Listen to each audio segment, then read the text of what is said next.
Have you ever called the police and they didn't show up? Yeah, me neither.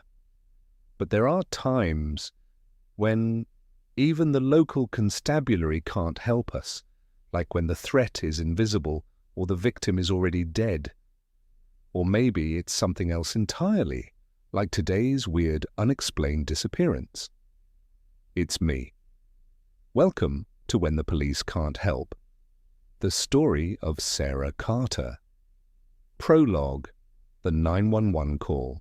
A black screen and audio only. You hear a distorted emergency call coming from what seems to be a woman in distress. Dispatcher: 911, what's your emergency? Sarah: Someone's in my house. I can hear them whispering through the walls and moving around. Please send someone. Dispatcher: Ma'am, stay on the line. Officers are en route to your location. Can you tell me where you are? Sarah: I'm at 1414 Willow Creek. Please hurry. Static crackles over the line. There's a loud bang and then Sarah screams. Sarah: Who's there? Who's there? Dispatcher: Ma'am, please calm down. Help is on the way. Silence. Then the line goes dead. Cut to body cam footage of two cops approaching the house. The front door is wide open. There's no sign of a struggle, and the only sound is the wind blowing through the trees. No Sarah. Cut to text on screen. This case file was closed in 48 hours. What you're about to hear was never investigated. Part 1: The Limits of the Law. We cut to documentary-style interviews. First with Emily Carter, Sarah's little sister, who sits down with the interviewer, dabbing tears from her eyes. Emily: I know everyone says time heals all wounds, but that's not true.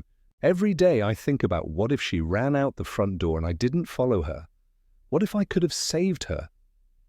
The next interview is with retired Detective Michael Harris, who worked on the case pro bono because he knew Sarah's family.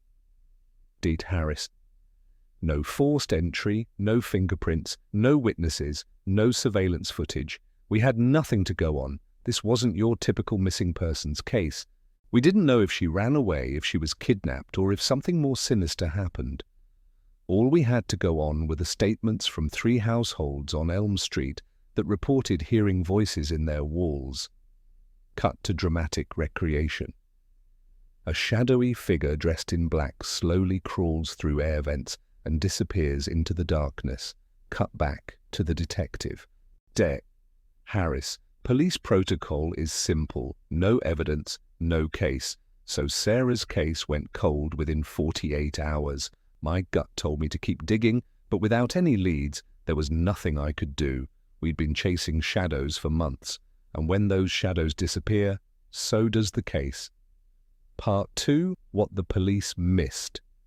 The scene changes to found footage. Emily sifting through Sarah's belongings in the house. She pulls out Sarah's laptop. On the screen is a video diary from Sarah. Sarah: Day 17, the scratching moved from the attic to behind my dresser. The cops said it's rats, but rats don't whisper your name, and I swear they're getting closer. I heard one say Sarah last night, and then it just stopped. What if it's mold, like the government conspiracy theories they talk about on Reddit? What if I'm losing my mind? Video glitches. A voice whispers, Sarah, we're almost neighbors now. Cut to Detective Harris holding an evidence bag in front of him. He opens it to reveal a vent cover. It's covered with a black substance. He pulls it out and shows it to the camera. Det Harris: The lab said it was mold. I sent it to a mycologist. It was a biofilm like slime mold, but with human DNA mixed in. The stuff you see in horror movies before they get slimed. I was sure this was going to lead somewhere, but the department didn't want to pursue it. Officially, they were worried it would start a panic. Unofficially, I heard rumors that the chief didn't want to look into another missing white woman. Too much bad press. He pulls out a stack of papers. It's a blueprint of Sarah's house from the 1970s. He points to the floor plan with red marker. Det Harris: What they didn't know was the original builder was arrested in 1983 for peeping Tom incidents in the neighborhood. Apparently, he used to sneak around and listen in on families through their walls. The creep even put secret passageways in his floor plans.